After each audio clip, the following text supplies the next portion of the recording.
बिस्मिल्लाहिर्रहमानिर्रहीम। सबक नंबर 18 उशर का बयान चल रहा था। गुज़श्ता सबक में उशर के मुताल्लिक़ उसका सबूत और उसके फ़जीलत और ज़कात और उशर के दरमियान फ़र्क जो है था वो बयान हुआ। आज के सबक में कुछ उमूमी मसाइल जो हैं हम उशर के वो देखेंगे। सबसे पहले तो यह याद रखना चाहिए कि उशर के लिए कोई निसाब मुकर्रर नहीं है कि इतना ज़मीन की पैदावार होगी तो उस पर उशर होगा।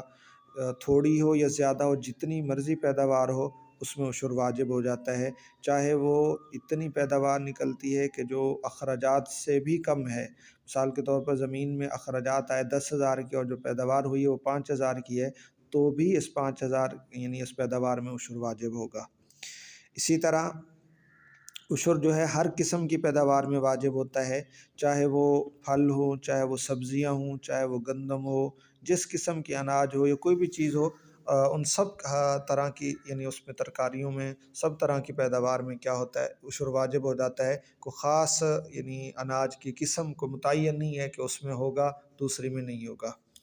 इसी तरह अगर कोई ऐसी ज़मीन है या ऐसा दरख्त है जो साल में एक से ज़ायद मरतबा फल देता है, तो जितनी मरतबा फल होगा, जितनी मरतबा वो खेती उगेगी, ज़मीन से पैदावार होगी, 2 मरतबा होती है, 3 मरतबा उठाते हैं, तो हर मरतबा जो है उस पर उशर वाजिब होगा। ये नहीं है कि साल में 1 मरतबा, बल्कि जितनी मरतबा खेती हुई है हर मरतबा पर उशर वाजिब होगा। इसी तरह जो सब्ज़ी है या कोई भी फल है, फसल है, उसको थोड़ी थोड़ी काटी जाए तो जितनी काटते जाएंगे उसका उशर उतना ही अदा करते जाएं, ये बेहतर होता है। अलबत्ता अगर हिसाब लगा के रख लें कि उशर यानी कितना खेती काटी जा चुकी है और कितना फल लिया जा चुका है, अगर उस सब का हिसाब हो तो फिर आखिर में भी दे सकते हैं, लेकिन बेहतर ये है कि साथ साथ दिया जाए। और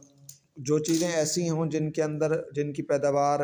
खेती मकसूद होती है, उनसे मकसद उसको हासिल करने के लिए वो खेती की जाती है, जैसे फल हैं या हासिल जैसे चावल है, गंदम है, फल हैं, सब्ज़ी है वगैरह वगैरह, ये चीज़ें मकसूद होती हैं। या बाद ऐसी चीज़ें भी होती हैं जो ज़िम्नन होती हैं, मकसूद नहीं होती, जैसे गंदम का भूसा होता है, मकई का भूसा, चावल का भूसा। तो इनमें क्या होता है, ये इनमें असल के एतबार से उशर वाजिब नहीं होती कि जो चीज़ें मकसूद हों उनमें उशर वाजिब है, और जो चीज़ें मकसूद न हों वैसे हासिल हो जाती हैं, ज़िम्नन आ जाती हैं, तो इनके अंदर असल ये है कि उशर वाजिब नहीं है। अलबत्ता भूसे के अंदर, गंदम के भूसे के अंदर बाज़रात फरमाते हैं क्योंकि वो भी मकसूद होता है कि वो इस्तेमाल किया जाता है, उसको बेचा जाता है और उससे नफ़ा हासिल किया जाता है, जानवरों के लिए भी इस्तेमाल के लिए बाकायदा उसका वो भी यानी गंदम के साथ वो भूसा भी मकसूद होता है, इसलिए भूसों के अंदर भी उशर वाजिब होगा। इसी तरह बाज़ खेतियाँ या बाज़ चीज़ें ऐसी होती हैं जो पहले काट लेते हैं पकने से पहले, जैसे गंदम है या मकई है या चावल हैं, इनको जानवरों के इस्तेमाल के लिए भी बस औक़ात उगाते हैं और पकने से पहले ही काट लिए जाते हैं। तो चूँकि ये भी एक किस्म का मकसूद है, जानवरों को का चारा भी मकसूद होता है, लिहाजा उसके अंदर भी उशर होगा। ये नहीं समझा जाएगा कि पकी नहीं है लिहाजा इसके अंदर उशर नहीं है, ऐसा नहीं है। इसी तरह अगर कोई 2 फसलें उगाई हैं इकट्ठे, मिसाल के तौर पर गन्ने के साथ कोई गंदम उगा ली या इस तरह कोई और चीज़ें 2 को मिलाकर उगाई है, तो उन दोनों पर अलग अलग उशर होगा, क्योंकि दोनों की बराह रास्त जो है मकसूद होती है, दोनों की पैदावार मकसूद होती है। इसलिए ऐसा नहीं होगा कि एक पर उशर दे दें तो दूसरी को छोड़ दें, ऐसा करना दुरुस्त नहीं होगा। अलबत्ता ज़मीन के अंदर अगर कुछ ऐसे दरख्त हैं या कोई खुदरो घास है जो बग़ैर किसी मकसूद के ऐसे ही पैदा हो गई है, ख़ुद ब ख़ुद पैदा हो गई हैं, तो उनमें उशर नहीं होगा। अगर उनको लकड़ी के हुसूल के गर्ज़ से बाकायदा उगाया गया है, उनको यानी बाकायदा उसका बीज डाला गया है या दरख्त से लेकर उसको उगाया गया है, तो उस पर भी उशर वाजिब होगा। इसी तरह अगर उशरी ज़मीन से शहद निकाला जाए तो उस पर भी उशर वाजिब है, और शहद पर हर हाल में जो उशर होता है वो 10वां हिस्सा ही वाजिब हो जाता है, उसमें 20वां हिस्सा नहीं होता।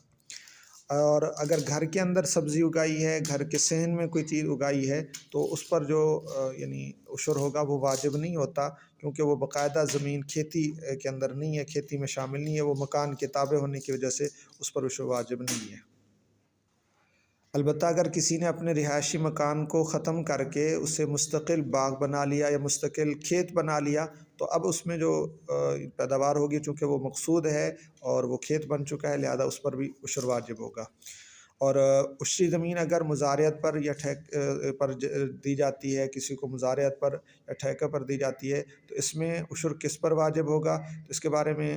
حضرات فرماتے ہیں کہ اگر پیداوار دونوں اپنے اپنے حصے کی اٹھاتے ہیں، یعنی نصف نصف پر ہے یا جو بھی پیداوار ہے آپس میں پیداوار تقسیم کرتے ہیں، تو ہر ایک کو اس کے حصے پر کیا ہوگا؟ عشر واجب ہوگا۔ نصف نصف کر لیتے ہیں، آدھا آدھا کر لیتے ہیں، تو آدھے حصے پر ایک اپنے آدھے پر یعنی مزارع کو واجب ہوگا اور دوسرے آدھے پر مالک کو واجب ہوگا۔ لیکن اگر ٹھیکے پر دی جاتی ہے تو بہت سارے حضرات اہل علم کا یہی فتویٰ ہے کہ چونکہ ٹھیکے والے میں لینے والے کو، کرایہ پر لینے والے کو مالک کے مقابلے میں زیادہ بچت ہوتی ہے اور پیداوار بھی وہی اٹھاتا ہے، اور اصل یہی ہوتا ہے، اصول بھی یہی ہے کہ جو پیداوار اٹھاتا ہے اسی پر عشر واجب ہوتا ہے، لہذا عشر جو ہے وہ بھی ٹھیکے دار پر واجب ہوگا۔ باقی عشر کی مقدار کیا ہے؟ اس کے بارے میں حضرات فرماتے ہیں کہ وہ زمین ایسی زمین جس کو پانی پر ایسی پانی سے سیراب کی جاتی ہے جس پر محنت یا خرچہ وغیرہ نہیں آتا بالکل، جیسے بارش کا پانی ہے یا قدرتی چشمہ ہے، تو یا نہری پانی جو مفت میں ملتا ہے اس سے سیراب ہوتی ہے، تو اس میں عشر کا 10واں حصہ یعنی پیداوار کا 10واں حصہ واجب ہو جاتا ہے۔ اگر پانی پر محنت کرنی پڑتی ہے یا اس میں خرچ کرنا پڑتا ہے، جیسے کنویں کا پانی ہے یا ٹیوب ویل کا پانی ہے یا جیسے سولر سسٹم ہے آج کل کے حساب سے، ان کا پانی، اس میں بھی چونکہ اس پر باقاعدہ قیمت لگتی ہے، اس کو خریدنا پڑتا ہے۔ اسی طرح عام طور پر نہروں پر بھی اس کا خرچہ آتا ہے، اس کا ابیانہ دینا پڑتا ہے، تو اس کی وجہ سے بھی کیا ہے، اس کا پیداوار ہوگی اس کا 20واں حصہ ہوگا، 10واں حصہ واجب نہیں ہوگا۔ اگر کوئی ایسی زمین ہے کہ جس میں دونوں قسم کے پانی لگتے ہیں، بعض بارش کا بھی لگتا ہے خود بخود یا اس کا اپنے خرچے پر بھی پانی لگاتے ہیں، تو اس میں اکثر کا اعتبار ہوگا کہ زیادہ پانی کس کا لگا ہے۔ اگر زیادہ پانی بارش کا ہے، اپنا کم ہے، تو پھر وہ 10واں حصہ، اگر اپنا زیادہ ہے خرچ والا اور بارش والا تھوڑا ہے تو پھر 20واں حصہ ہوگا۔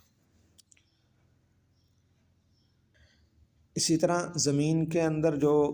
کاشت بنانے کے لیے اخراجات ہیں، اس کو سیٹنگ کرنے کے لیے پانی ہے، کھاد ہے، یا اس طرح کی جو چیزیں ہیں وہ ڈالتے ہیں، یا اسی طرح پکنے کے بعد ان کو یعنی تھریشر ہے، کٹائی کی اجرت ہے، اس طرح کی جو چیزیں ہیں، تو ان تمام اخراجات کو کسی طرح بھی نہیں نکالا جائے گا، بلکہ کل پیداوار سے عشر نکالا جائے گا۔ تو یہ بعد میں نکالتے رہیں گے، یعنی عشر کے اندر پہلے ان کو نکال کے بعد میں عشر نہیں، پہلے عشر نکالا جائے گا، بعد میں ان کو دیا جائے گا۔ اسی طرح پیداوار کا جو مالک ہے اگر وہ مقروض ہے تو اس کے قرض کو بھی نہیں نکالا جائے گا، بلکہ کل پیداوار پر ہوگا، چاہے وہ ساری کی ساری پیداوار بھی اس کے قرض میں بھی چلی جائے تب بھی عشر اس پر واجب ہوگا۔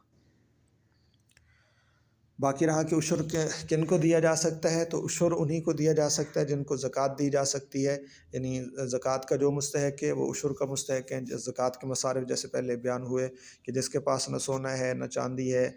یعنی اس پر زکوٰۃ بھی واجب نہیں ہے، اور ضرورت سے زائد اس کے پاس اتنی رقم بھی نہیں ہے، ضرورت سے زائد اتنا سامان بھی نہیں ہے جو 52.5 تولہ چاندی کی قیمت کو پہنچ جائے، تو ایسا شخص مستحق ہوتا ہے، زکوٰۃ بھی لے سکتا ہے، عشر بھی لے سکتا ہے۔